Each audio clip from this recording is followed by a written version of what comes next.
Before the illness, their life played like a soft jazz tune. Calm, predictable, filled with small comforts. He was reliable, the kind of man who knew the grocery list by heart and fixed leaky faucets before anyone asked. She was vibrant, flirtatious even, always adding color to their routine with spontaneous kisses, long baths, or dinner plans that often ended in quiet nights. They weren't perfect. Sometimes they argued about stupid things, sometimes they made love just to remember they could, but their rhythm worked. She often fantasized about more, about wild passion and stolen kisses, but buried those thoughts under folded laundry and appointment reminders. Until the night the accident happened, and her world, their world, was turned upside down. He was hit by a drunk driver. The crash left him with fractured ribs, spinal trauma, and a long road of recovery that led straight into the hospital's sterile arms. The first days were chaos. Machines beeped. Tubes snaked through his body. She sat by his side holding his hand, whispering promises he couldn't hear. But as days turned into weeks and weeks into months, that hospital room became her second home, and her personal purgatory. Her husband no longer looked at her, spoke to her, or touched her. He was there, but not really.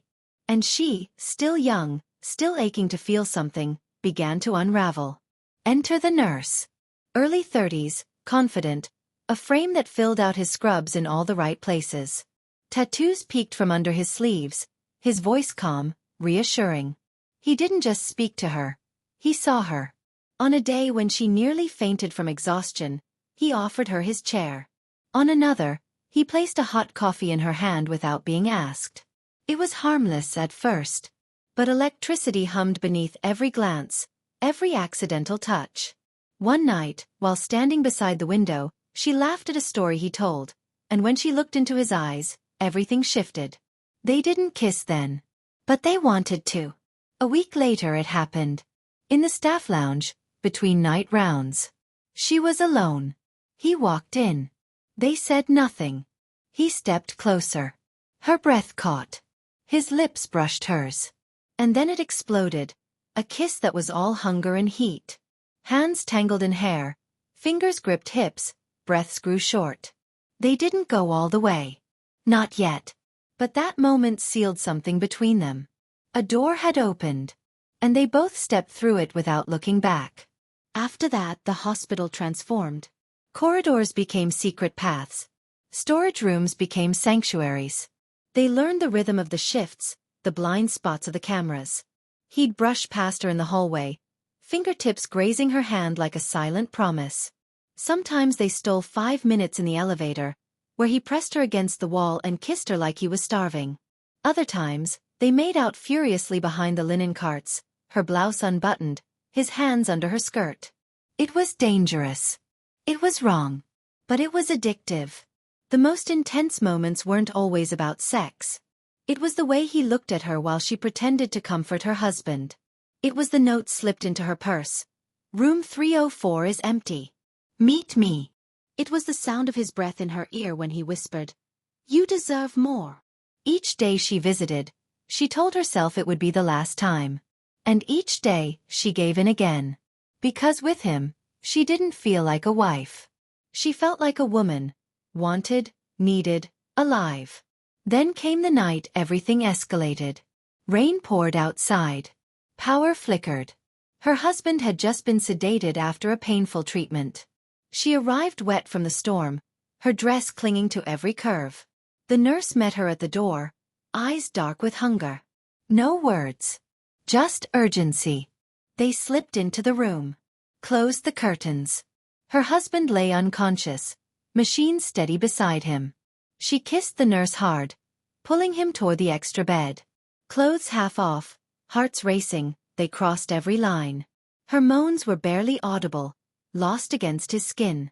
And as she rode him in silence, her eyes drifted to the sleeping man just feet away. The man she still loved, in a way. But not like this. That night haunted her. Not with guilt, but with longing. They met again. And again. Her husband improved slowly, his voice returning, his memory flickering back. But she didn't stop. Not until the nurse said the word she wasn't ready for. "I'm being transferred." The world tilted. She didn't cry. Not in front of him. But when she got in her car, her chest caved.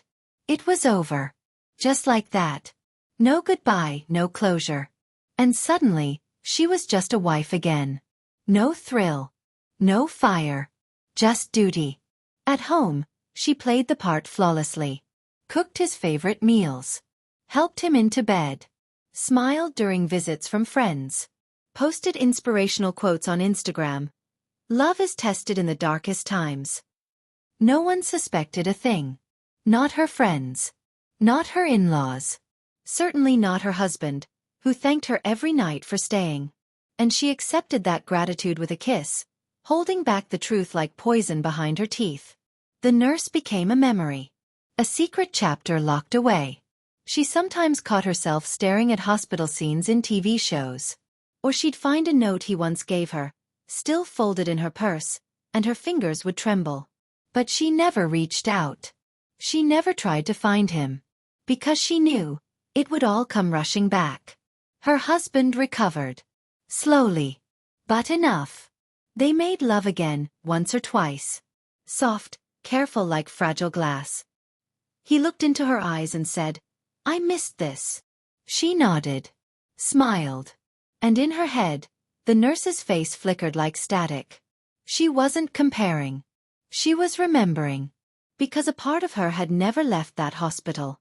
If this story had been about betrayal alone, it would have ended with confessions and tears. But it wasn't. It was about hunger. About finding yourself in the worst moment and realizing you're not who you thought you were. She still loved her husband. But she had loved herself more in those nights of fire. And maybe that's what hurt the most. Knowing that she could never tell anyone who she had been when no one was watching. So she kept it.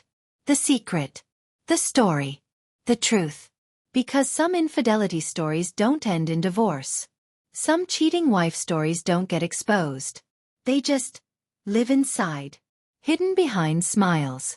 And carefully timed sighs.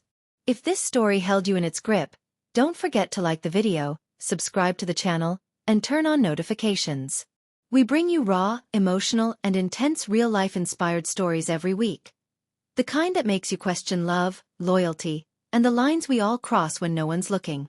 And if you're trying to rediscover your own power, clarity, or identity after emotional chaos, listen to the Genius Wave. Just 7 minutes a day can reset your mindset, boost confidence, and ignite that inner voice you've silenced for too long. More than 40,000 people across 70+ countries are using it, with real results. The link is in the description. But only click if you're ready to confront your truth. Because sometimes, the most unforgettable stories are the ones that never leave a trace.